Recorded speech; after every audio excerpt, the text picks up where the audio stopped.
एक सेठ जी की कहानी है जिनके पास कई सारी फैक्ट्री और एक बड़ा सा बंगला था। तो सेठ जी अपने काम से घर पहुँचे तो घर वाले आरती कर रहे थे। तो सेठ जी ने अंदर देखा और अपने कमरे में चले गए। भगवान से वो काफ़ी दूरी बनाकर चलते थे।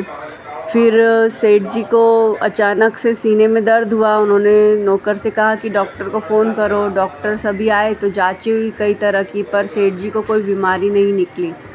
डॉक्टर ने कहा ये दवाई खाकर आप सो जाइए, आराम कीजिए, हो सकता है आपके को किसी काम का टेंशन हो, इस कारण से आपको दर्द हो रहा है। तो फिर सेठ जी ने कमरे में जाकर आराम किया, पर उन्हें रात तक नींद नहीं आई।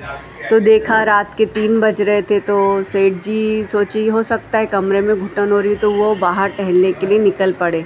अब टहलते टहलते सेठ जी घर से काफ़ी दूर आ गए। तो उन्होंने एक चबूतरे पर जाकर अपनी चप्पल उतारी और चबूतरे पर बैठ गए। तो कुछ सोचने लगे कि शुरुआती दिनों में उनके जीवन कितने संघर्ष से भरे थे।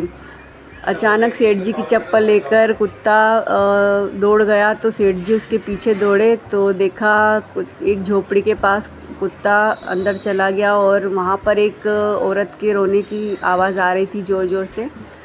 तो सेठ जी थोड़ा मन में उनके ये भ्रम लेकर कि भाई कौन है ये, तो उन्होंने खटखटाया दरवाज़ा और कहने लगे कि भाई आप क्यों रो रहे हो। तो एक महिला सर पटक के रो रही थी, उसकी 7 साल की बच्ची बहुत बीमार थी। तो सेठ जी ने पूछा कि क्या कारण है रोने का। तो उसने कहा मेरी बच्ची बहुत बीमार है और इसके इलाज के पैसे मेरे पास नहीं है। तो सेठ जी ने कहा इस तरह सर पटक के रोने से क्या होगा। तो महिला ने कहा कि एक बाबा जी कल उन्होंने यहाँ से गुजरे थे, तो उन्होंने कहा कि अगर तुम सुबह सुबह 4 बजे सर पटक के रहोगे तो तुम्हारे भगवान हो सकता है सुन ले। तो सेठ जी ने कहा कि ऐसे सर पटकने से कुछ नहीं होगा। तो महिला ने कहा कि मैं जहाँ काम करती हूँ उन्होंने मेरी मदद करने से मना कर दिया।